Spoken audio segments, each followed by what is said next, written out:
Buenos días, hermanos. Así como estamos, hagamos una oración. Padre Santo, te damos gracias porque tú, Señor, siendo el Dios santo y justo, el Dios todopoderoso, creador de todas las cosas, Señor, te has complacido, Señor, en reunirnos aquí, Señor, en este día, Señor, para que tu nombre sea glorificado, para que Cristo, tu Hijo, Señor, sea glorificado por toda su obra perfecta, Señor, para instruirnos por medio de tu palabra, Señor, y que tu Espíritu Santo nos guíe, Señor, a toda verdad y a todo conocimiento de ti, Señor. Te pedimos en este momento, Señor, que envíes tu Espíritu Santo, Señor, para que con poder, Señor, permita que tu palabra sea predicada, que abras nuestro entendimiento, nuestros ojos para ver la verdad que tú quieres enseñarnos el día de hoy. Y para que por medio de tu Espíritu Santo, Señor, tú conviertas, Señor, a todos aquellos, Señor, que aún no te conocen y los traigas a los pies de tu Hijo Jesucristo. En el nombre de Jesús, amén. Pueden sentarse. Abrimos nuestras Biblias en Lucas capítulo 15.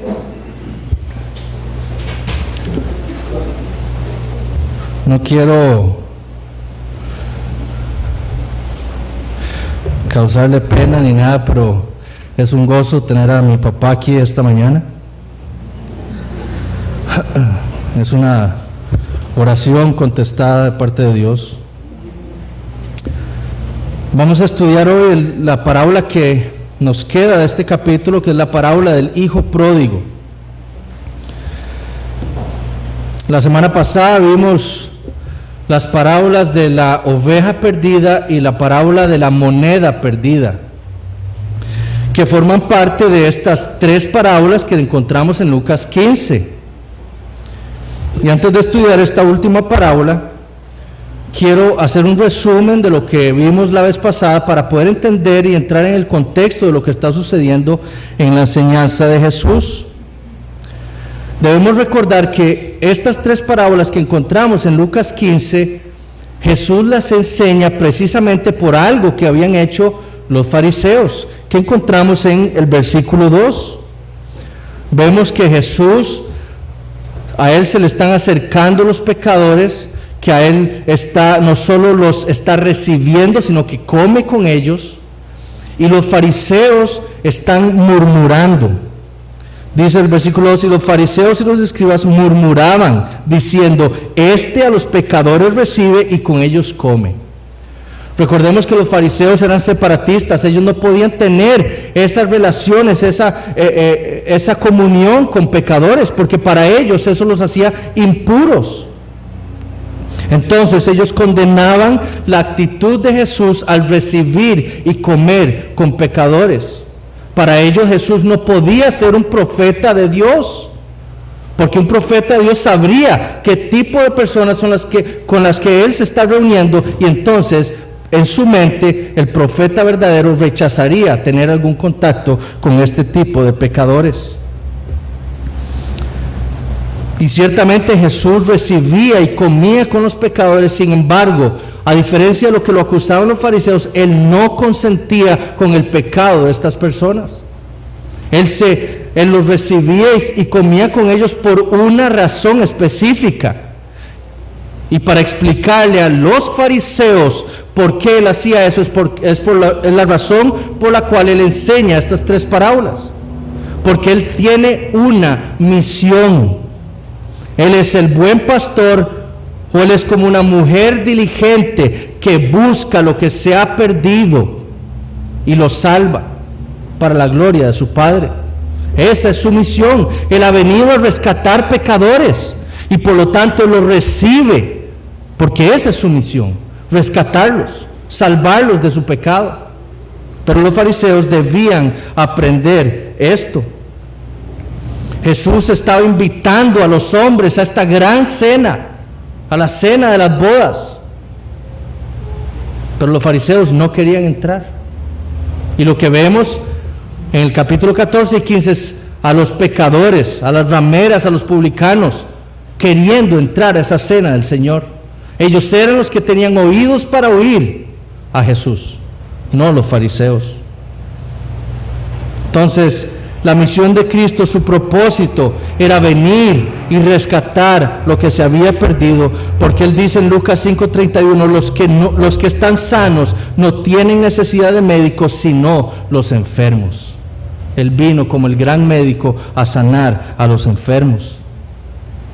Entonces, leamos el clímax de la enseñanza de Jesús en Lucas 15, que es la parábola del hijo pródigo, empezando en el versículo 11. Jesús dice, o la palabra de Dios dice, también dijo, un hombre tenía 2 hijos, y el menor de ellos dijo a su padre, Padre, dame la parte de los bienes que me corresponde, y les repartió los bienes. No muchos días después, juntándolo todo, el hijo menor se fue lejos a una provincia apartada y allí desperdició sus bienes viviendo perdidamente. Y cuando todo lo hubo malgastado, vino una gran hambre en aquella provincia y comenzó a faltarle. Y fue y se arrimó a uno de los ciudadanos de aquella tierra, el cual le envió a su hacienda para que apacentase cerdos. Y deseaba llenar su vientre de las algarrobas que comían los cerdos, pero nadie le daba. Y volviendo en sí dijo, ¿cuántos jornaleros en casa de mi padre tienen abundancia de pan, y yo aquí perezco de hambre? Me levantaré e iré a mi padre y le diré, Padre, he pecado contra el cielo y contra ti. Ya no soy digno de ser llamado tu hijo. Hazme como a uno de tus jornaleros.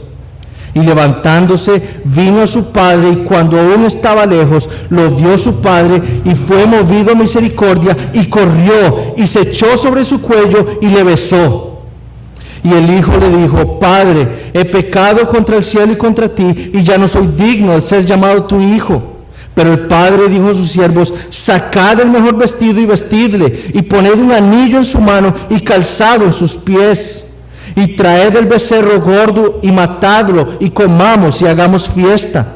Porque mi hijo muerto era y ha revivido, se había perdido y es hallado. Y comenzaron a regocijarse. Y su hijo mayor estaba en el campo, y cuando vino, llegó cerca de la casa, oyó la música y las danzas. Y llamando a uno de los criados, le preguntó qué era aquello. Él le dijo, tu hermano ha venido, y tu padre ha hecho matar el becerro gordo, por haberle recibido bueno y sano. Entonces se enojó y no quería entrar. Salió por tanto su padre y le rogaba que entrase. Mas él respondiendo dijo al padre, he aquí, tantos años te sirvo, no habiéndote desobedecido jamás, y nunca me has dado ni un cabrito para gozarme con mis amigos. Pero cuando vino tu hijo, que ha consumido tus bienes con rameras, has hecho matar para él el becerro gordo. Él entonces le dijo, hijo, tú siempre estás conmigo, y todas mis cosas son tuyas. Mas era necesario hacer fiesta y regocijarnos, porque tu hermano era muerto y ha revivido, se había perdido y es hallado. La semana pasada dije que esta había sido mal llamada la parábola del hijo pródigo. Y los títulos que a veces tenemos en la Biblia, que no son originales, no son inspiradas por el Espíritu Santo, a veces nos pueden confundir. Y esto es lo que sucede con esta parábola. Para la mayoría de nosotros, cuando hemos leído esta historia, el enfoque es el hijo pródigo, este hijo descarriado que vuelve a su padre arrepentido. Sin embargo, cuando leemos y estudiamos la parábola, vemos que la enseñanza es otra. Muchos es por eso que le han llamado a esta parábola la parábola de los 2 hijos perdidos, o la parábola del Dios pródigo. ¿Por qué? Porque debemos entender que la parábola está dirigida no a los gentiles, no a los publicanos y a las rameras, sino a los fariseos. Jesús quiere enseñarle algo de su comportamiento con respecto a la misión que él tenía, no el comportamiento de los gentiles, sino de su propio comportamiento en cuanto a lo que Jesús estaba haciendo. Entonces la parábola es dirigida específicamente a los fariseos. Ahora, esta historia es una de las parábolas más conocidas de Jesús, si no es que la más conocida. Hombres como Shakespeare han tomado pedazos de esta historia para incluirla en historias como El Mercader de Venecia o Henry IV. Ha estado en pinturas de grandes famosos pintores, porque esta parábola es muy interesante, específica y principalmente por los grandes detalles que tienen en ella. Jesús detalla también esta parábola que atrae a muchas personas, inclusive a los incrédulos. Entonces, hay mucho que decir.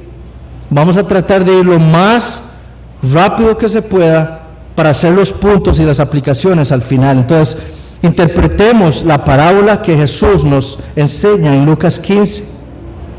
Versículo 11 dice Jesús, también dijo, un hombre tenía 2 hijos. Aquí Jesús nos está introduciendo a los actores principales de la parábola. Un padre y sus 2 hijos. Un hijo menor que va a tomar la mayoría de la parábola al principio, luego se enfoca en el padre y al final se enfocará en su hijo mayor. Versículo 12 dice, ahora sí, empezamos con el hijo menor. Dice, y el menor de ellos dijo a su padre, Padre, dame la parte de los bienes que me corresponde. Y les repartió los bienes. Este es el hijo pródigo. Este es el hijo descarriado. La palabra pródigo se utiliza para describir a alguien que es extravagante, a alguien que gasta desmedidamente. Y para describirlo a él, describe a alguien que es alguien que malgasta todo lo que tiene. Noten lo que hace este hijo. Esto es sumamente importante. Él le pide a su padre que le dé lo que le corresponde de su herencia. Ahora, esto es importante. ¿Por qué? Porque eso es una insolencia. Pedirle al padre que le dé la herencia de lo que le corresponde estando vivo es una ofensa para el padre. Este hijo lo que le está diciendo el padre es, papá, desearía que estuvieras muerto, dame ya lo que me corresponde. Preferiría que estuvieras muerto para yo poder gozar ya de la herencia que me toca. Este hombre odia a su padre y desearía que él estuviera muerto. Eso es una ofensa para su padre. Israel tenía leyes en cuanto a la distribución de las herencias. En Deuteronomio 21 tenemos la ley de la primogenitura, en donde Dios le había dicho a Israel que el primogénito, a él se le debía dar la doble porción de lo que le correspondía a los hijos del padre. Además, habían leyes para resguardar a esas personas para que no malgastaran la herencia de sus padres. Este joven no amaba ni a su padre ni a su familia. Y en esos tiempos esto era considerado una ofensa tan grave que los hijos eran echados de sus familias. A veces los padres hasta hacían funerales para estos hijos que hacían cosas como estas, porque los consideraban como si estuvieran muertos. Lo mejor que le hubiera sucedido a este hijo es una abofeteada del padre en público para humillarlo, para que él supiera que esas cosas no se hacen. Esto era un atrevimiento de parte de este hijo menor. Y recuerden que esto era lo mejor que le podía pasar, porque en el Antiguo Testamento estos hijos que deshonraban a sus padres y a sus madres tenían que ser apedreados frente a todo el pueblo. Una vez que un hijo como estos, que había sido repudiado por su padre, le era muy difícil volver a retomar el puesto que había tenido antes en su familia. Muchas veces tenían que hacer grandes penitencias y pagar grandes costos para volver a obtener su rango como hijos en la familia. Pero a este hijo no le importa nada. Él odia a su padre, él odia a su familia. Él no desea estar bajo la autoridad de su padre. Y él desea que su padre estuviera como muerto, que le diera todo lo que tenía para irse lejos de él. A él no le interesaba tener tierras, no le interesaba tener ganado, no le interesaba nada. Todo eso más bien lo ataba más a su padre.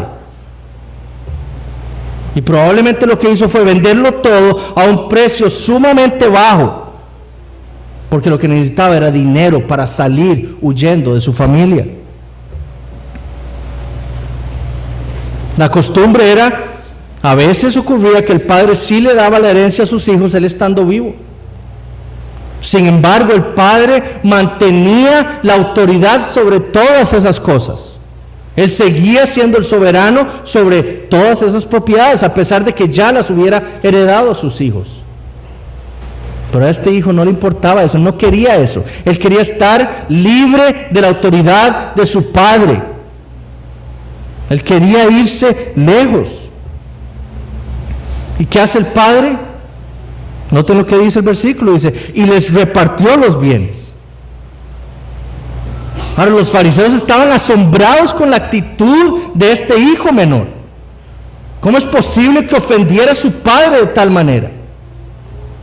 Pero ahora estaban más impresionados con el padre. ¿Cómo es posible que le repartiera la herencia? Ellos estaban indignados con el comportamiento, no solo del hijo, sino del padre. Esto era una vergüenza para el padre. Y dice ahí, en el versículo 12, que él les repartió los bienes, y la palabra ahí es bios, en griego. Es donde obtenemos nosotros la palabra biología. Y lo que quiere decir Jesús ahí es que él le repartió su vida entera a sus hijos, todas sus posesiones. Él se quedó sin nada, él lo heredó todo. Versículo 13. No muchos días después, juntándolo todo, el hijo menor se fue lejos a una provincia apartada y allí desperdició sus bienes, viviendo perdidamente. Entonces muy prontamente el hijo deja ver cuáles son sus verdaderos planes. Noten que Jesús dice que en pocos días, poco tiempo después, él toma todo y se va. Esa frase que nos dice ahí que lo juntó todo, es la frase sunagón, que es donde obtenemos sinagoga. Él lo juntó todo lo que tenía, lo vendió y se fue. A este hijo no le interesaba nada, ni las propiedades, no. Él quería dinero para irse lejos. Él no quería andar arrastrando ganado ni nada, o tener tierras en casa de su padre. Él necesitaba el dinero para irse lejos. Y sabemos que su padre tenía mucho dinero. Más adelante vamos a ver que tiene tierras tan extensas que toma mucho tiempo para llegar a la casa. Tiene sirvientes, tiene ganado. ¿Qué hace una vez que obtiene el dinero de su herencia? Se va, dice, a una provincia apartada. Para los fariseos es claro que este hombre se ha ido a tierra de los gentiles. Y en la mente de los fariseos, este hombre lo que está haciendo es desechando su ascendencia, desechando su familia, desechando su fe. Este hombre era un apóstata,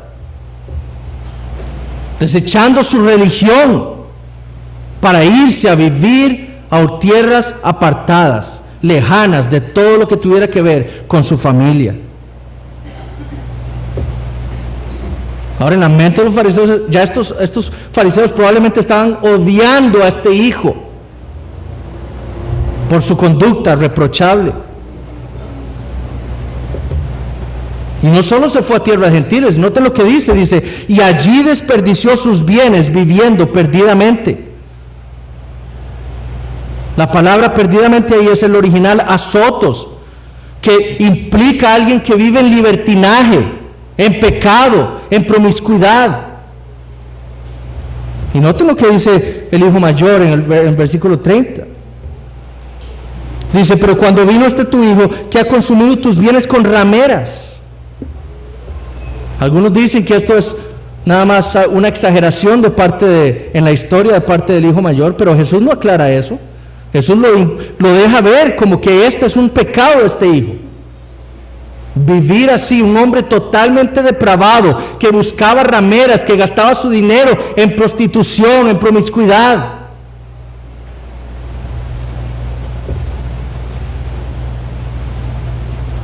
Pero para los ojos de este hijo, él estaba viviendo en su momento. Él era el hombre más popular a donde había llegado, todo el mundo le buscaba. Era una fiesta continua todos los días de su vida. Versículo 14. Y cuando todo lo hubo malgastado, vino una gran hambre en aquella provincia y comenzó a faltarle. Esa frase, y cuando todo lo hubo malgastado, lo que Jesús está diciendo es que este hombre hizo todo su esfuerzo por gastar inadecuadamente todas sus posesiones.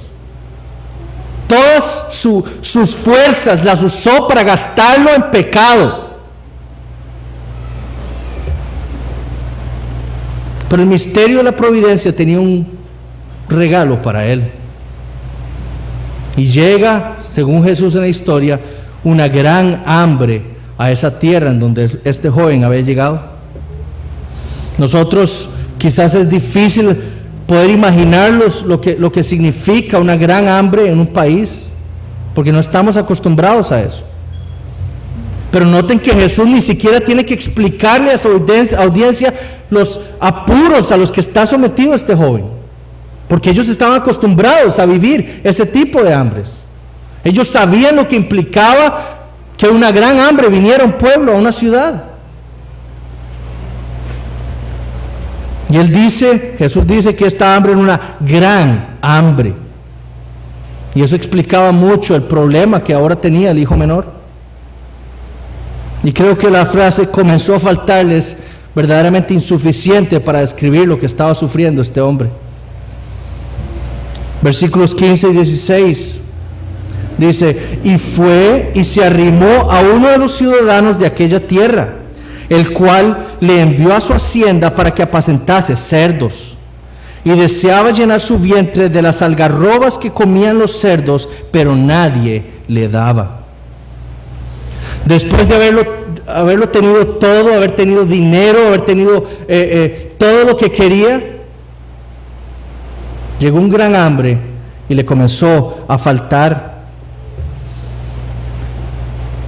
Sin embargo, como yo podría decir que todos los hombres,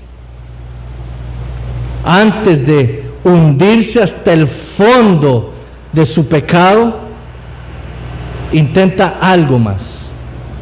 Él cree que por sus propios esfuerzos él va a poder salir del apuro en el que está por esta gran hambre. ¿Y qué es lo que hace? Busca un trabajo. Él está en el fondo, pero él no lo quiere admitir. Él aún cree que él puede salir de eso y busca un trabajo. Noten lo que dice Jesús. Él dice, y fue y se arrimó a uno de los ciudadanos de aquella tierra. En lugar de arrepentirse y ver su pecado, ver todo lo que había hecho y saber que su padre era un hombre bueno y volver a él, ¿qué es lo que hace? Busca un trabajo.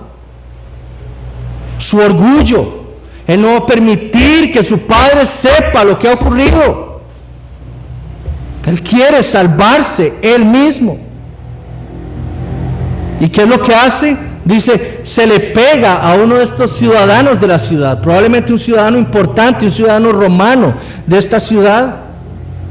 Jesús usa el término un tiempo del verbo colao, de donde obtenemos nosotros la palabra cola. Este hombre se pegó a este ciudadano como goma loca, no se le iba a soltar hasta que le dieron trabajo. Ahora este ciudadano no tenía misericordia de este hombre, y esto lo vemos por el contexto. Noten lo que hace, lo envía a su hacienda a que apaciente cerdos. Apacentar cerdos en ese entonces y ahora no era un buen trabajo. No solo por lo asqueroso que debe ser, sino porque era un trabajo tan sencillo de hacer que era muy mal pagado. De hecho, era tan sencillo que eran trabajos que se le daban a retardados mentales o personas que no tenían una buena posición social. Y entonces por eso pagaban mal. Y a este ciudadano no le importaba a este hombre, sino que lo envía ahí. Vaya, apaciente cerdos, gánese lo que sea. Recuerden en Marcos 5 al endemoniado gadareno. ¿Dónde estaba él? Cerca estaba un lugar donde apacentaban cerdos, porque ahí es donde estaban este tipo de personas. Personas que no tenían capacidades sociales o retrasados mentales. Además, para un judío este era un trabajo totalmente prohibido por la ley de Moisés. La ley de Moisés prohibía tener algún contacto con un cerdo, porque era un animal impuro. Y a este hombre no le importa ni siquiera eso. Recordemos, él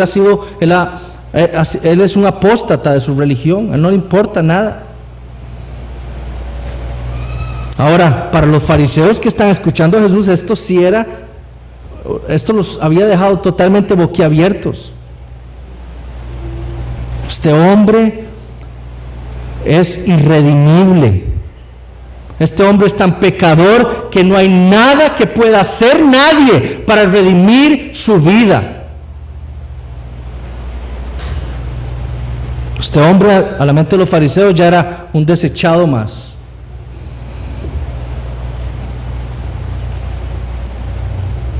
Ahora, eso no era lo peor. Noten que dice que tenía hambre. Tenía hambre. Jesús aún no había hundido lo más que podía este hombre. Noten la frase, dice, pero nadie le daba. Para los habitantes de esa ciudad, probablemente Jesús lo que estaba diciendo es que este hombre era un cerdo más. Estaba metido con los cerdos y envidiaba la comida de los cerdos, pero nadie le daba. Este hombre había caído en lo más bajo de su pecado, a tal punto que anhelaba lo que le daban de comer a los cerdos, comida que no es apta para humanos, y nadie le daba. Versículos 17 al 19. Y volviendo en sí, dijo: ¿cuántos jornaleros en casa de mi padre tienen abundancia de pan, y yo aquí perezco de hambre? Me levantaré e iré a mi padre y le diré: Padre, he pecado contra el cielo y contra ti, ya no soy digno de ser llamado tu hijo, hazme como a uno de tus jornaleros. Después de haber llegado al fondo, después de haber intentado por sus propios esfuerzos salir del hueco en el que había caído, hay un cambio en su forma de pensar. Jesús afirma que este hombre volvió en sí. Él miró su vida, miró dónde estaba, junto a los cerdos, anhelando la comida de los cerdos, y se da cuenta que esto es una locura, que él ha estado revolcándose como un cerdo en sus pecados. ¿Cómo era posible que él, un hijo de un hombre tan adinerado, pudiera caer tan bajo, pudiera anhelar la comida de un cerdo, cuando los jornaleros de su padre tenían que comer? Él estaba viendo las consecuencias de su pecado y de su perverso corazón. Ahora, un jornalero era una persona que, estos jornaleros en ese tiempo tenían trabajos diarios. Ellos no tenían un trabajo fijo. Ellos tenían que salir, como habíamos visto, a un mercado y esperar a que alguien los contratara para que hicieran un trabajo. Estos hombres eran lo más bajo en la escala socioeconómica. Ni siquiera un esclavo estaba tan bajo como ellos. Porque un esclavo tenía donde comer, donde dormir. Ellos todos se los daban sus amos, pero los jornaleros no. Habían días que no podían trabajar y entonces no podían comer. Y aún ellos, los jornaleros, tenían que comer, porque el Padre bueno les daba lo que necesitaban para hacerlo. Y este hijo estaba experimentando entonces, ahí lo vemos, un verdadero arrepentimiento. Él había visto su deplorable condición, cuánto había pecado contra su padre, quien siempre había sido bueno con él, quien lo amaba, quien lo cuidaba. Y finalmente admitió haberse equivocado y estar dolido por su comportamiento en contra de su padre. A pesar de admitir que no era digno, él apelaba a la gracia de su padre. Noten lo que él pensaba decirle a su padre: Padre, he pecado contra el cielo y contra ti, ya no soy digno de ser llamado tu hijo, hazme como uno de tus jornaleros. Para los fariseos lo único que le esperaba a un hombre que viniera así a casa de su padre después de haber hecho lo que había hecho era la humillación. Era la humillación. ¿Por qué? Porque ellos no tenían un concepto de la misericordia de Dios ni de su gracia. Para ellos la enseñanza de Jesús con respecto a la gracia y la misericordia de Dios no era ortodoxa. Este hombre realmente reconocía haber pecado, tanto así que él afirma que sus pecados se han ido acumulando hasta llegar hasta el cielo. Esa es una traducción más literal de la frase ahí. Ya no había dudas de si tenía que volver a casa o no. Él tenía que volver a su casa, a su padre, a pedir perdón, a clamar por su misericordia. Versículo 20.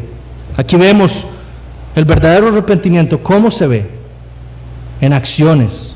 Y dice: y levantándose vino a su padre. Y cuando aún estaba lejos, lo vio su padre y fue movido a misericordia y corrió y se echó sobre su cuello y le besó. Los fariseos esperaban algo totalmente diferente, una respuesta totalmente diferente del padre hacia este hijo descarriado. Ellos jamás hubieran pensado que Jesús dijera que este hombre corrió y se echó a su cuello y lo besó, porque para ellos este hombre necesitaba ser humillado por lo que había hecho en contra de su padre.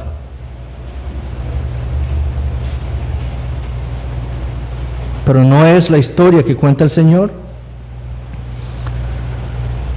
Noten que el hijo vuelve a casa de su padre, pero más interesante aún es que el padre lo ve cuando éste viene. ¿Por qué no logra ver su padre? Esta es una buena pregunta. ¿Por qué no ve su padre primero?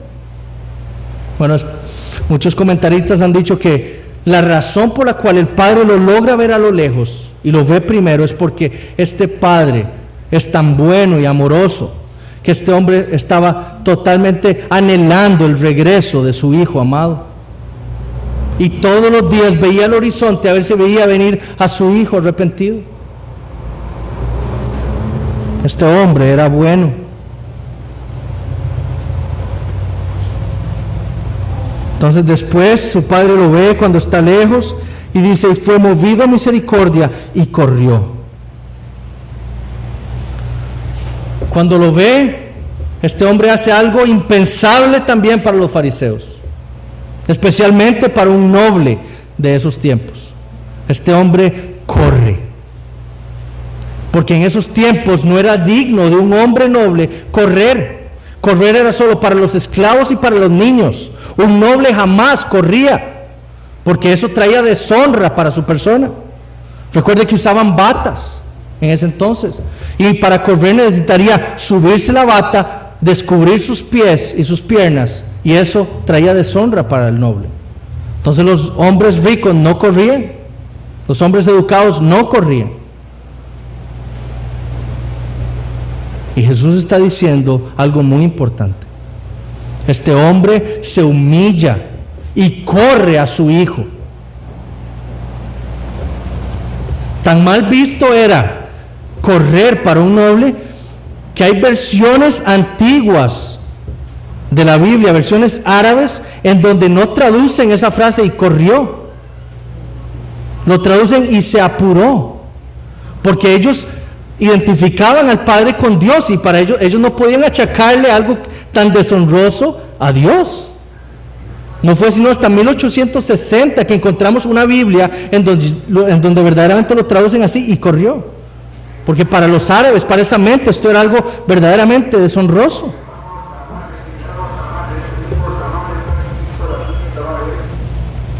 Ahora, muchos ven aquí en este pasaje algo de ternura de parte del Padre, pero la palabra en el original ahí que dice "y fue movido a misericordia" tiene que ver con esplácnico, con las vísceras, y tiene que ver con una agonía, angustia. Este padre estaba angustiado por algo que lo motivó a correr hacia su hijo. Ahora, ¿qué era lo que lo estaba angustiando? Esa es otra palabra, una pregunta muy importante. ¿Qué lo angustió tanto como para rebajarse y humillarse y correr hasta su hijo? Bueno, este padre sabía lo que le esperaba a su hijo si lo encontraba antes otra persona que no fuera él. Si este hombre hubiera entrado al pueblo, a la ciudad, solo, todo el mundo lo hubiera reconocido, lo hubieran golpeado, lo hubieran escupido, muchos quizás hasta lo hubieran matado por haber traído tal deshonra a su familia. Y el padre prefiere humillarse, llevar el escarnio de todo el pueblo e ir hasta su hijo para protegerlo de los demás. Este hombre prefiere humillarse y que todo el mundo diga que está haciendo este hombre, sea avergonzado, es una vergüenza de hombre, antes que su hijo sufriera la humillación.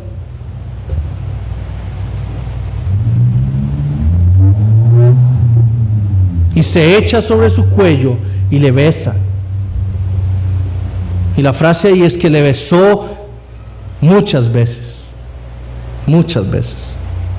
Él no pudo ocultar su amor, su afecto, y le besó. Y eso era una señal para todo el pueblo de que el padre había perdonado a su hijo. Eso le tenía que servir al pueblo como una señal de que él había perdonado a su hijo.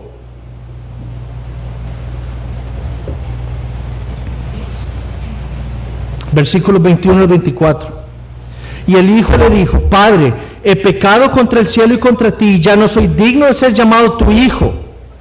Pero el padre dijo a sus siervos: sacad el mejor vestido y vestidle, y poned un anillo en su mano y calzado en sus pies, y traed el becerro gordo y matadlo, y comamos y hagamos fiesta, porque este mi hijo muerto era y ha revivido, se había perdido y es hallado. Y comenzaron a regocijarse. Noten que el padre había perdonado mucho antes a su hijo, mucho antes de que el hijo llegara a él. Él ya lo había perdonado, mucho antes de que él tuviera la oportunidad de confesar su pecado y arrepentirse. Noten que el padre ni siquiera le permite terminar ese discurso que había planeado mucho tiempo antes. Él no le permite terminar, él lo interrumpe. Para el padre, el simple hecho de haber vuelto a su casa era el signo de un verdadero arrepentimiento. Ahora, debe quedarnos claro que este acto del padre es un acto de pura gracia. Él no tenía que comportarse así con este hijo descarriado, pero por gracia así lo hizo, porque lo amaba. Para la mente de esos tiempos, para los fariseos, este hombre no había hecho lo suficiente, no había hecho nada para quitar la culpa de sus pecados. ¿Cómo era posible que el padre lo fuera a perdonar así nada más? Él tenía que hacer algo para ganarse el perdón de su padre. Eso era lo que ellos pensaban. Pero a pesar de todo lo que había hecho el hijo en contra de su padre, este le perdona por gracia, algo totalmente increíble para los fariseos. Y los mejores manuscritos griegos de la Biblia, así como lo vemos en la Biblia de las Américas, dicen, tratan este versículo así: el padre le dice a sus siervos: pronto, traed la mejor ropa y vestidlo. Pronto, rápido, ya, es necesario que yo restaure a mi hijo. Y manda a sus siervos para que le traigan, en el original, la bata más importante. Es decir, la bata que se usaba para eventos especiales. Su padre le estaba devolviendo el honor a su hijo. Esto era lo que se trataba. De restaurar la posición que había perdido su hijo. Noten que después le otorga un anillo, que era el símbolo de autoridad. Probablemente tenía el símbolo de la familia, este anillo. Y el padre estaba diciendo: este hijo tiene autoridad sobre todo lo que poseo. Después le da sandalias. Ahí los nobles y sus hijos eran los únicos que usaban calzado. Los esclavos y sirvientes andaban siempre descalzos. Y este hombre lo que quiere hacer es demostrarle a todos que él ha vuelto a ser puesto como un hijo suyo en la familia. Él está devolviendo de nuevo el privilegio de ser hijo. El hijo pretendía ser un esclavo más, pero su padre le dice: no, tú serás un hijo mío, con toda autoridad que te corresponde, con toda la honra que te corresponde. Para los que estaban escuchando la parábola, especialmente los fariseos, tal expresión de gracia era inconcebible, porque de nuevo ellos esperaban que alguien así tuviera que hacer penitencia para pagar por sus pecados y ganar así el favor de su padre. Esa era la doctrina enseñada por los fariseos.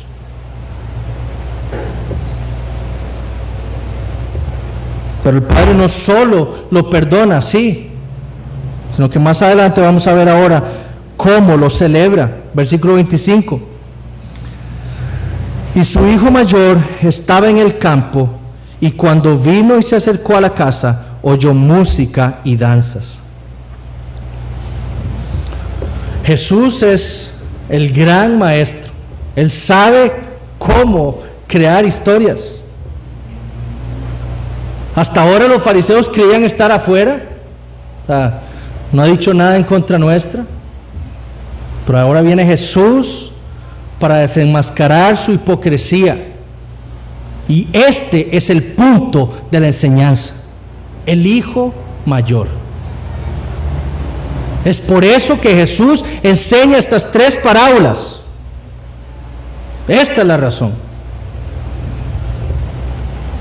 Ellos estaban tan solo escuchando y juzgando no solo al hijo pródigo por su vida, por su pecado, sino al padre porque lo consideraban un hombre injusto. Perdonar así no es posible, no es correcto. Y ellos estaban juzgando no solo al hijo, sino a su padre. Estos dos hombres ya no merecían el respeto de los fariseos. Sin embargo, ahora Jesús los va a desenmascarar. Ahora noten que hasta el momento la celebración que el padre ofrece por el regreso de su hijo rebelde, que le ha traído tanta deshonra, es una perversión para la mente farisaica. Pero Jesús dice que el hijo mayor estaba en el campo. No era normal que un hijo de un noble estuviera en el campo trabajando. Probablemente lo que él estaba haciendo era supervisando a los trabajadores de su padre. Sin embargo, él estaba en su campo. Y este hombre era tan rico que estaba muy lejos en las tierras de su padre, tanto que le toma mucho tiempo en llegar hasta la casa de su padre. Pero eso no es lo más interesante. Lo que debemos notar es lo que dice Jesús después. Dice, y cuando vino y se acercó a la casa, oyó música y danzas. Porque lo interesante es, ¿por qué este hijo mayor no sabía lo que estaba sucediendo en su casa? Porque es que él no sabe que su hermano menor ha vuelto, y por qué no sabe que su padre ha dado una fiesta para celebrar el regreso de su hijo. Porque estaba lejos. No es una respuesta. El padre puede haber dicho a un siervo, a un esclavo, vaya y dígale a mi hijo que su hermano menor ha vuelto y que vamos a hacer fiesta y que se venga inmediatamente. ¿Por qué no sabía?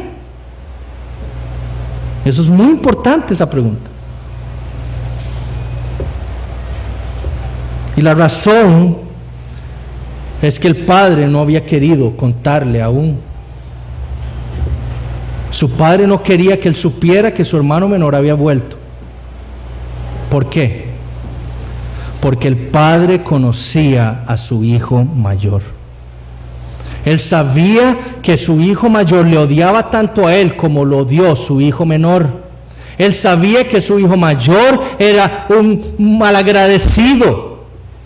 Él sabía el corazón de su hijo mayor. Él sabía que si él sabía antes, de antemano, lo que iba a hacer su padre, lo iba a estropear. Él no iba a permitir que esa fiesta ocurriera. Porque él sabía que lo odiaba a su hermano y a su padre.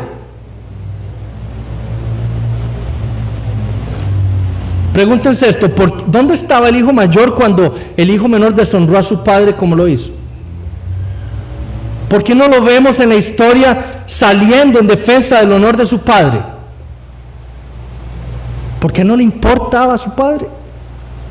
Porque igual que su hijo, él quería las cosas de su padre y no quería a su padre. Solo que la rebelión de este hombre era una rebelión pasiva. Lo único que él quería era obtener las ganancias que pudiera obtener, renombre, riquezas, tierras, etc. Pero él no amaba a su padre. Toda esa aparente fidelidad hacia su padre, quedándose en casa, ayudándole, etc., no era más que una máscara para obtener todo lo que él quería. Y lo menos que quería era su padre. Él quería las posesiones. Este hombre era culpable entonces de una rebelión pasiva. Y el padre sabía cómo iba a reaccionar. Y por eso fue que no le informó de antemano, lo que había sucedido. Él prefirió organizar la fiesta, invitar a otras personas, dar órdenes a sus siervos y después decirle a su hijo lo que había ocurrido. Este hombre llega a la casa de su padre, se da cuenta que oye música, oye danzas, y entonces veamos lo que pasa en el versículos 26 y 27. Y llamando a uno de los criados le preguntó qué era todo aquello, y él le dijo: tu hermano ha venido y tu padre ha matado el becerro engordado porque lo ha recibido sano y salvo. Esa es la manera en la que deberíamos entender eso. Este joven, este niño, la palabra ahí es tecnon, que es niño, un esclavo, probablemente el hijo de un esclavo, está gozoso porque el hijo menor de su amo ha venido.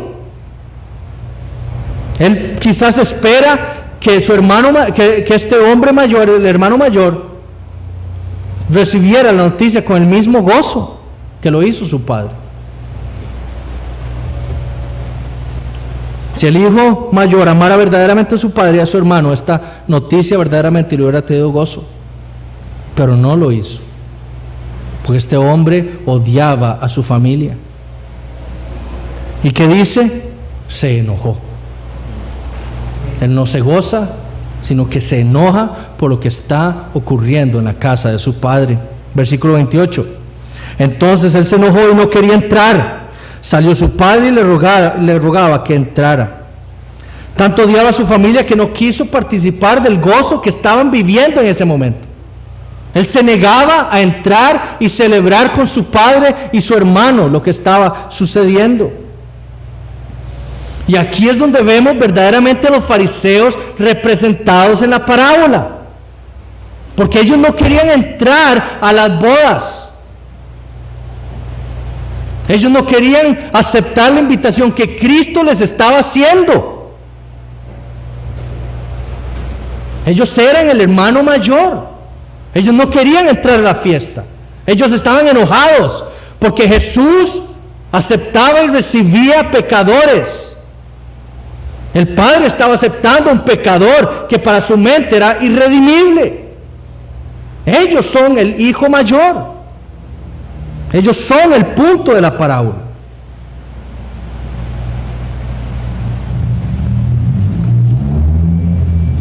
Jesús quería que ellos se vieran en un espejo, que ellos vieran su comportamiento. Ellos eran el primogénito de la historia.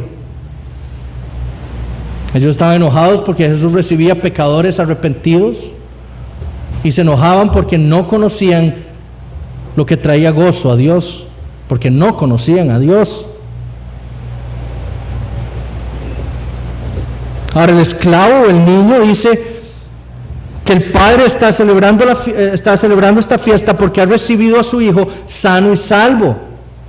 El término original ahí es donde tenemos nosotros la palabra higiene, indicando que ha venido una persona totalmente diferente, transformada. A ese es el hijo al que el padre ha recibido, es otra persona, totalmente arrepentida del mal que había hecho. Pero ni eso trajo gozo al primogénito. Y de pronto ahora aquí viene Jesús a desenmascarar el corazón verdadero de los fariseos, el corazón del hijo mayor. Versículos 29 y 30. Pero respondiendo él le dijo al padre: mira, por tantos años te he servido y nunca he desobedecido ninguna orden tuya. Y sin embargo nunca me has dado un cabrito para regocijarme con mis amigos. Pero cuando vino este hijo tuyo, que ha consumido tus bienes con rameras, mataste para él el becerro engordado. Este es el verdadero corazón de ese hijo mayor. Este era un hipócrita. Noten su reclamo. Él está reclamando a su padre por recibir a un pecador. Lo mismo que estaban haciendo los fariseos. Y lo mismo que incita a Jesús a enseñar estas tres parábolas.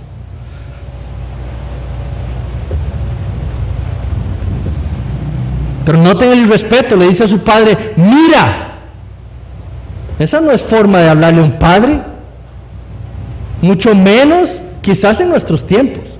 Pero en esas épocas esto era tan condenable como lo que hizo el hijo menor.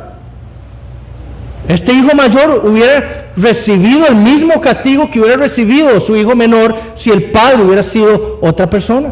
Lo hubiera abofeteado y humillado en público por tal deshonra. ¿Cómo se le ocurría faltarle el respeto hacia su padre?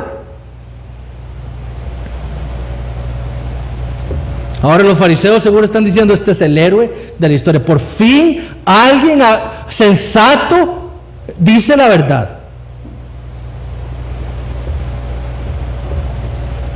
Ahora el reclamo que hace este hombre es que él dice que se ha esclavizado por muchos años. Él dice: mira, por tantos años te he servido. Le está diciendo: por tantos años he sido tu esclavo. Todo el servicio que había hecho para su padre no era por amor, era para obtener ganancias, provecho. No era por amor a su padre. Aquí vemos que este hombre odia a su padre. Él siente el trabajo por su padre como si fuera un esclavo.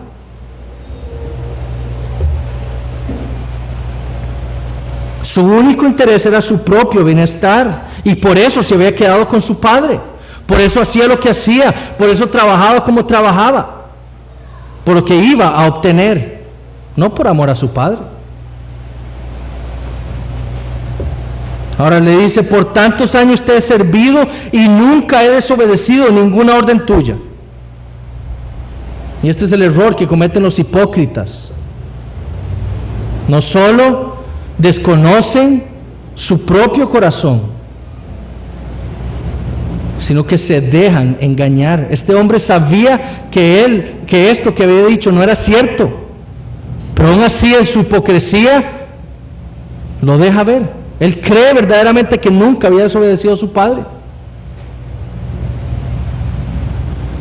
Ahora, si quieren ver que este hijo de verdad no amaba a su padre, noten lo que le dice después. Dice: sin embargo, nunca me has dado un cabrito para regocijarme con mis amigos. ¿Dónde está el querer compartir con su familia, con su padre y su hermano? No, él quería que su padre matara un cabrito y se lo diera para que él se fuera con las personas que verdaderamente amaba, que eran sus amigos. Este hombre no amaba a su padre. Y es un error pensar, como muchos, que este hombre representa al creyente. Este hombre está tan perdido como el hijo menor. Este hombre necesita tanta salvación como el hijo menor. Solo que este era un hipócrita.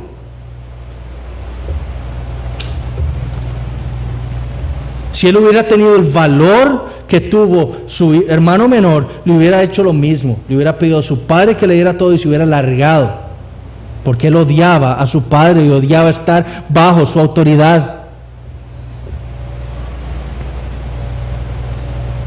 Ahora vemos también el odio hacia su hermano. Noten cómo se refiere a él. Le dice: pero cuando vino este hijo tuyo, no se refiere como mi hermano, no, este hijo tuyo. Entonces no solo odiaba a su padre, sino odiaba a su hermano. Y peor aún, él estaba acusando a su padre de ser injusto. Eso es lo que estaba haciendo, y eso es lo que hacían los fariseos. Los fariseos, para ellos era injusto que Jesús predicara un perdón por gracia.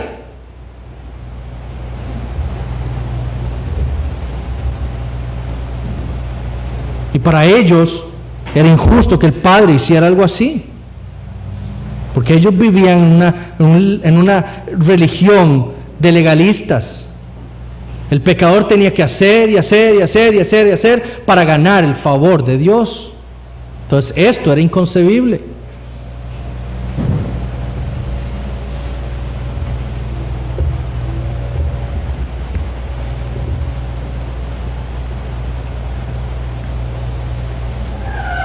Pero ahora noten la diferencia del comportamiento de su padre, porque aquí el único bueno es el padre. Él le dice en el versículo 31: hijo mío, tú siempre has estado conmigo y todo lo mío es tuyo, pero era necesario hacer fiesta y regocijarnos porque tu hermano estaba muerto y ha vuelto a la vida, estaba perdido y ha sido hallado. Literalmente el padre le dice: mi niño. Ese era el amor y la misericordia de un padre hacia su hijo. Mi niño.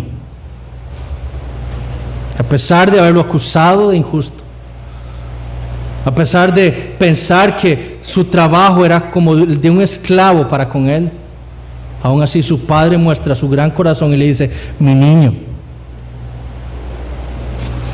Esto mostraba el corazón del padre. Él lo pudo haber golpeado y castigado por su insolencia, pero no lo hace. No lo hace. Y él dice que era necesario. Y lo que implica eso es que era lo correcto celebrar lo que se estaba celebrando. Lo correcto siempre es necesario hacerlo. Era necesario celebrar la venida de su hermano.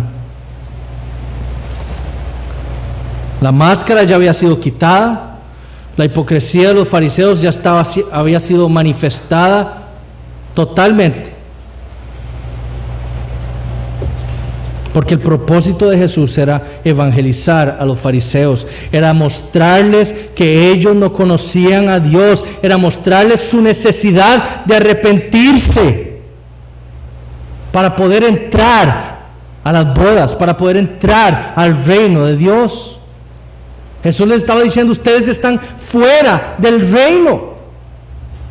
Entonces tienen que arrepentirse por todo ese pecado que están encubriendo en sus corazones, por ser hipócritas. ¿Cuál es la enseñanza entonces de estas tres parábolas? Bueno, el Señor está defendiendo su ministerio. Él está defendiendo su misión, que era venir y salvar pecadores. Además, afirmar que cuando venía un pecador arrepentido verdaderamente a Cristo, eso traía gozo a su Padre.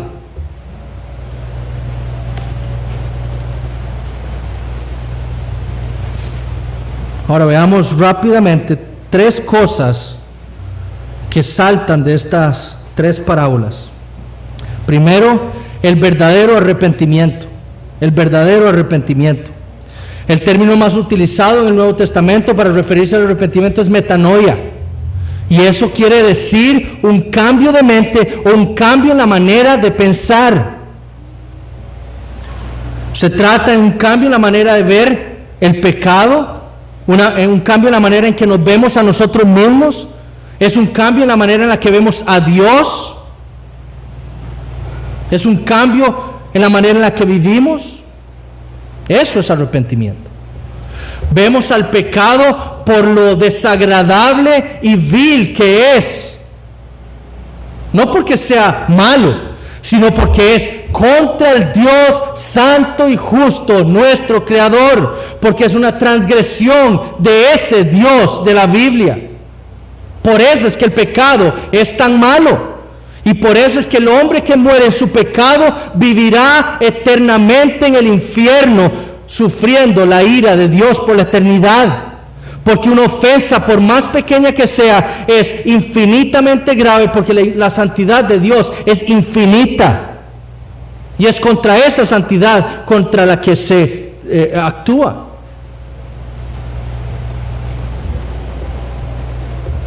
El arrepentimiento verdadero se trata de un aborrecimiento del pecado, pero precisamente porque hay un amor por Dios.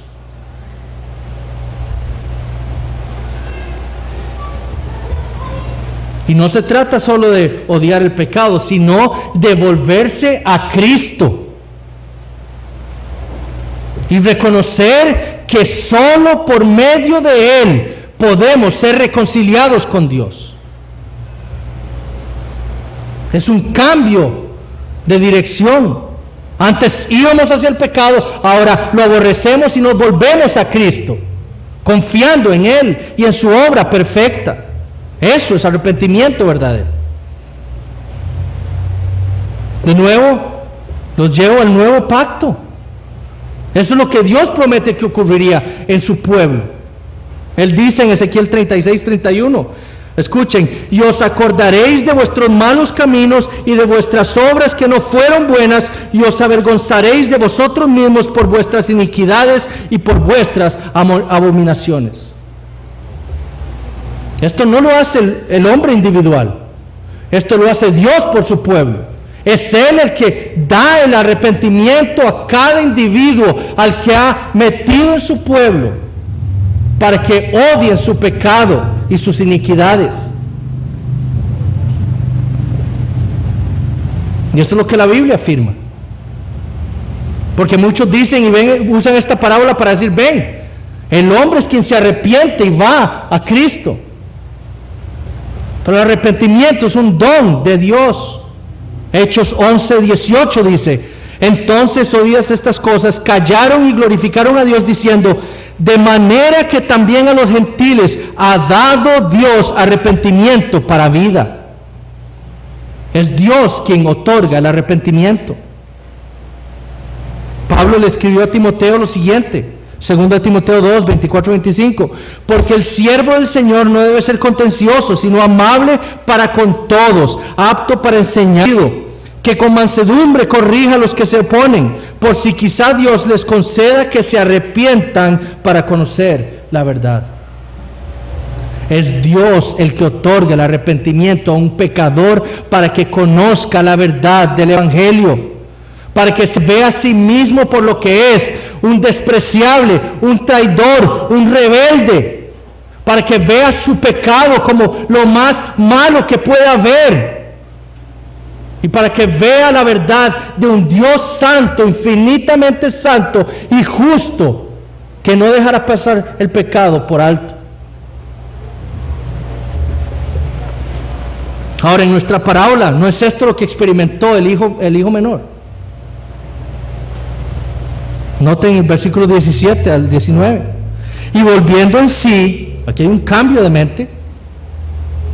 ¿Cuántos jornaleros en casa de mi padre tienen abundancia de pan y yo aquí perezco de hambre? Él está viendo su deplorable condición. Esta es la iluminación del Espíritu Santo. Me levantaré e iré a mi padre y le diré: Padre, he pecado contra el cielo y contra ti, ya no soy digno de ser llamado tu hijo, hazme como a uno de tus jornaleros. Y levantándose vino a su padre. El verdadero arrepentimiento hace justamente eso.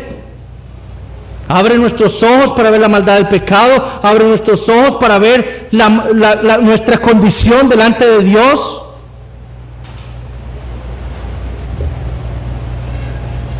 ¿Y qué hace después? Se vuelve a Cristo y va a los pies de Jesucristo a pedir y clamar por misericordia. Eso es lo que hizo el Hijo. ¿Quién es el padre de la parábola? Es Cristo. Cristo es el buen pastor de una parábola, Cristo es la mujer diligente de otra parábola, y Cristo es el padre que busca a su Hijo. Eso es verdadero arrepentimiento.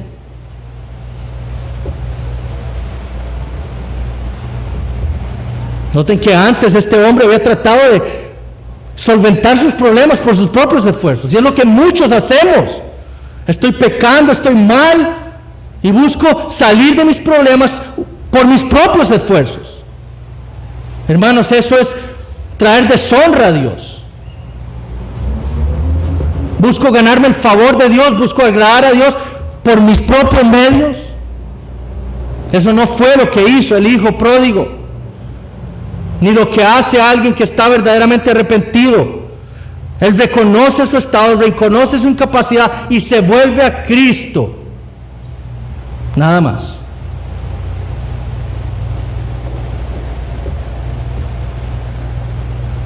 Podemos nosotros, hermanos, decir honestamente que eso es parte de nuestra historia como creyentes. ¿Nos hemos arrepentido así una vez en nuestra vida? ¿Nos arrepentimos así cada día de nuestras vidas? Porque la vida del creyente verdadero es una vida de arrepentimiento diario. Porque constantemente pecamos contra Dios. Y el hombre que diga ser creyente y no se arrepiente a diario de sus pecados está en mucho peligro. Porque quizás se está engañando. 2. El falso arrepentimiento. Ahora, debemos reconocer que la Biblia habla de un arrepentimiento para vida. Pero usando el lenguaje entonces de Hechos 11:18, debemos reconocer que hay un arrepentimiento que no es para vida. Y ese es el falso arrepentimiento. Y el falso arrepentimiento consta de algunas características. Primero, el falso arrepentimiento está centrado en el hombre. Es decir, yo me arrepiento de algún pecado porque quiero que mi familia tenga un concepto diferente de mí. Porque mi enfoque es el hombre, no Dios. El verdadero arrepentimiento está centrado en la gloria de Dios. El falso arrepentimiento busca arrepentirse por otras causas. No para que Dios sea glorificado, sino para que el hombre, enfocándose en el hombre. 2. El falso arrepentimiento no odia al pecado. El falso arrepentimiento no odia al pecado. Escuchen lo que dijo el puritano Thomas Manton. Él dijo: Si un hombre no regenerado, es decir, un hombre que no ha nacido de nuevo, un hombre al que Dios no le ha dado el verdadero arrepentimiento para ser salvo, si un hombre no regenerado dejara su pecado por miedo a la muerte o al infierno, no sería por odio al pecado en sí mismo, sino por miedo al castigo, así como el pájaro es alejado de la carnada por el espantapájaros. Es decir, el falso arrepentimiento ocurre por el miedo al castigo, por el miedo a ir al infierno, pero no por el odio al pecado.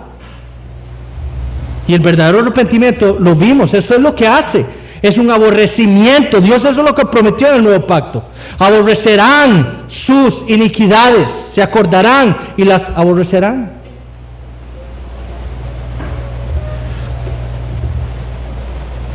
Tercero, la penitencia es la falsificación del verdadero arrepentimiento. ¿Por qué? Porque la penitencia no fluye del amor a Dios. La penitencia fluye del amor a mí mismo. El verdadero arrepentimiento está unido a la fe, pero la penitencia existe aparte de la fe.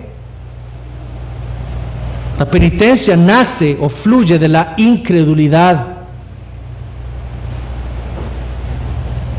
¿Por qué? Porque la fe, el arrepentimiento que está unido a la fe, busca a Cristo. Pero la penitencia, el falso arrepentimiento, busca una reforma moral o una reforma de nuestra vida. Y de nuevo, eso es un falso arrepentimiento. Cuarto, el falso arrepentimiento es un intento de calmar nuestra conciencia.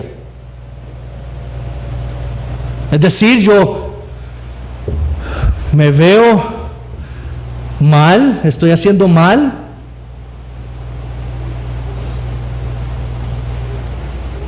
y me arrepiento falsamente con el fin de calmar la conciencia que Dios me ha dado y que me está culpando de pecado. Y una vez que la conciencia ha sido calmada, entonces la persona cree que ha recibido verdadera misericordia de parte de Dios. Por eso es tan peligroso. El falso arrepentimiento 5 evita la cruz de Cristo. ¿Por qué? Porque el Evangelio le dice al hombre que lo único que puede hacer para llegar reconciliado delante de Dios es ir a Cristo. Es lo que Cristo hizo en la cruz. Pero el falso arrepentimiento, por medio de la penitencia, le dice al hombre que yo puedo ganar el favor de Dios haciendo lo que sea. Penitencia.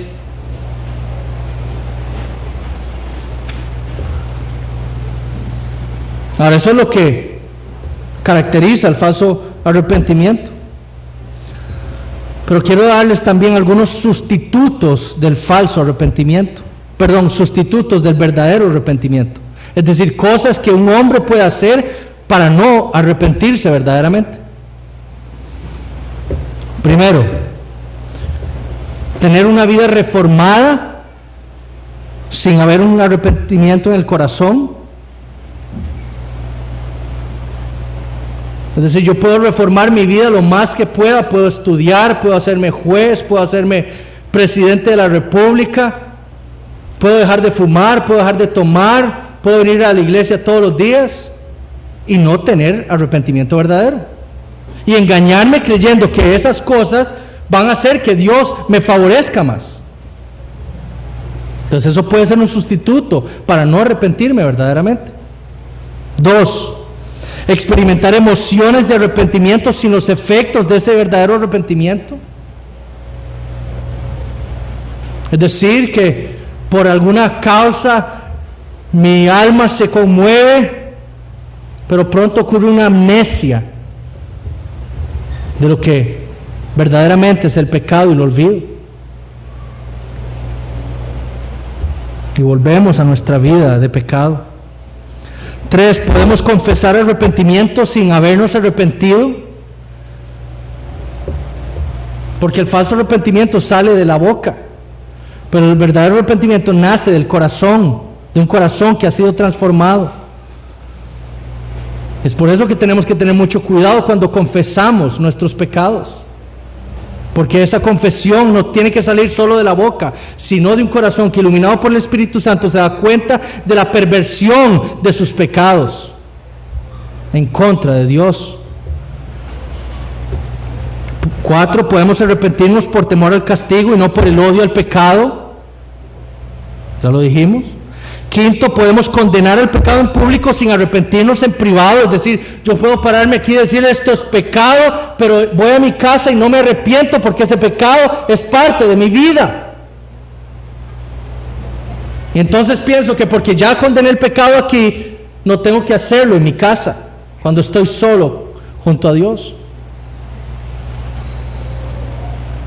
Podemos arrepentirnos para provecho temporal, como es el caso del fariseo y el hijo primogénito, pero no arrepentirnos para la gloria de Dios. Podemos arrepentirnos de pecados más significantes, más insignificantes, con el fin de no arrepentirnos de pecados más serios en nuestra vida. Podemos arrepentirnos tan generalmente que nunca hacemos una confesión y nunca tenemos un arrepentimiento por pecados específicos en nuestra vida. Y es por eso que aquí hemos tenido nosotros el cuidado de esas confesiones tan generales del pecado.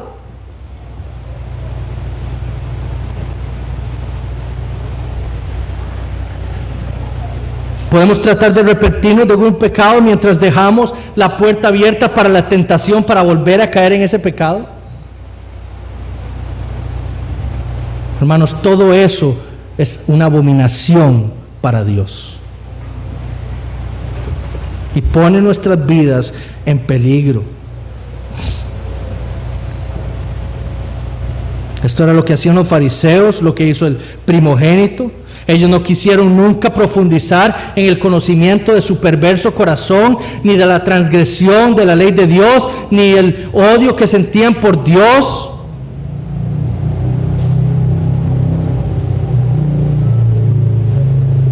El falso arrepentimiento constante o practicado constantemente lleva al engaño de un alma. Nos podemos llegar a engañar y creer que somos creyentes cuando no lo somos, creer que somos salvos cuando no lo somos, creer que estamos en el reino cuando no lo estamos, creer que vamos al cielo a estar con Dios cuando vamos a ir a pasar la eternidad en el infierno.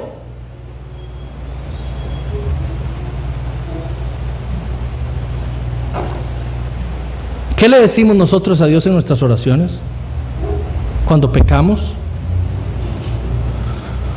Padre, voy a leer hoy más la Biblia. Este mes voy a ir todos los domingos, día y noche a la iglesia.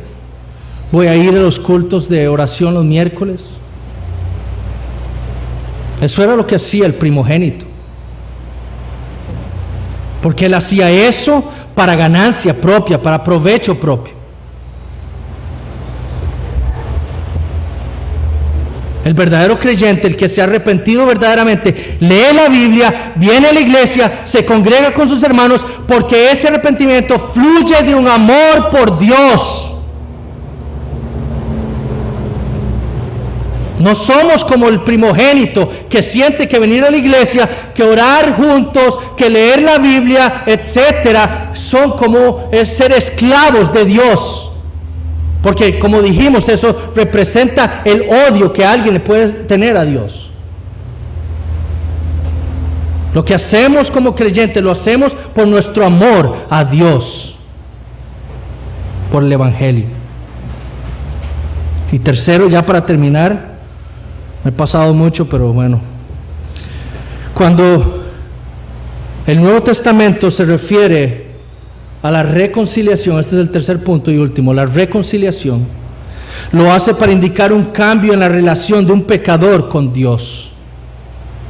Eso es la reconciliación. El cambio en la relación de un hombre que antes era un enemigo de Dios, pero que llega a no serlo. Y viene después de que un hombre se ha arrepentido y ha creído en Jesucristo verdaderamente. Solo hasta ese momento puede ser reconciliado con ese Dios contra el cual tiene una gran enemistad.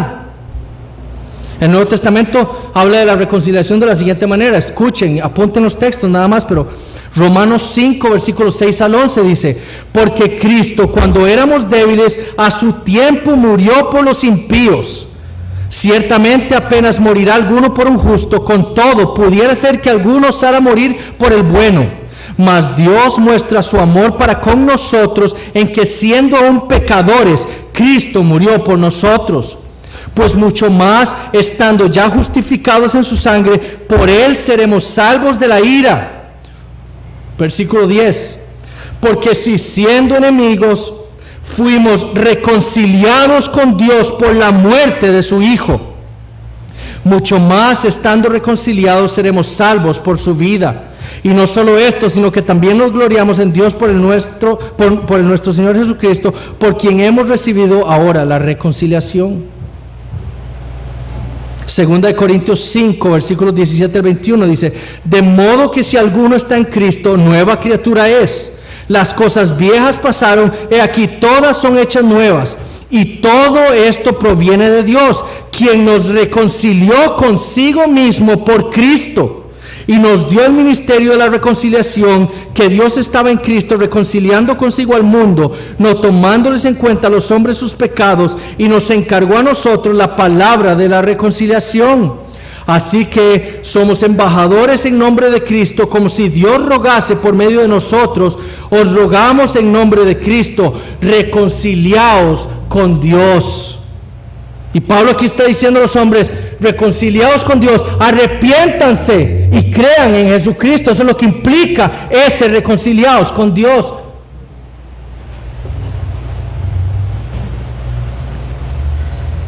Dios nos reconcilió a nosotros con Él por medio de Jesucristo, por medio de la muerte de Jesucristo, por medio de la vida perfecta de Jesucristo, por medio de la resurrección de Jesucristo.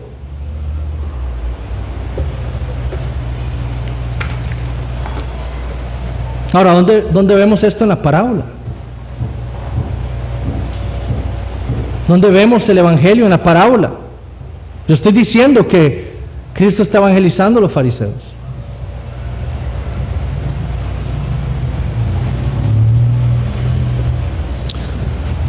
Piensen en esto. ¿Por qué termina la parábola de la manera en que lo hace? Porque pareciera que nos está dejando con algo falta en la parábola. ¿Qué pasó con el hijo primogénito? ¿Qué hizo?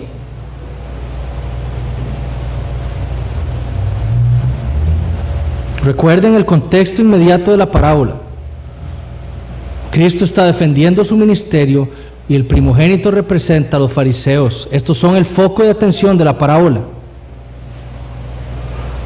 Ahora yo les voy a contar lo que sucedió. Les voy a contar cómo termina la parábola. Versículo 32.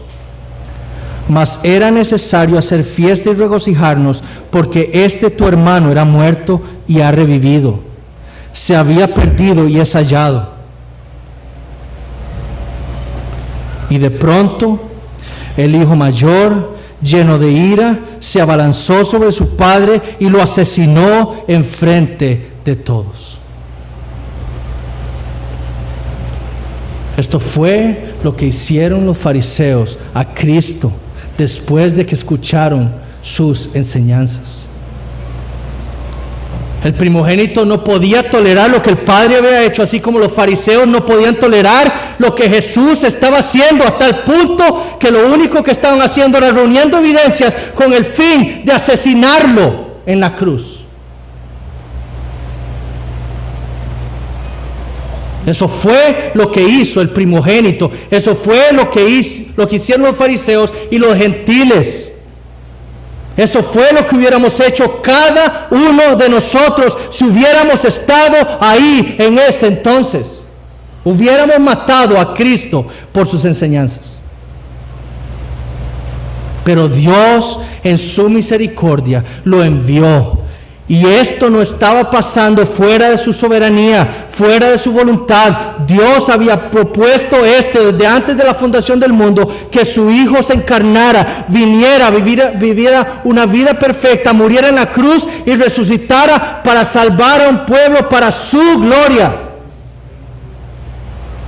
Eso fue lo que hizo el Señor.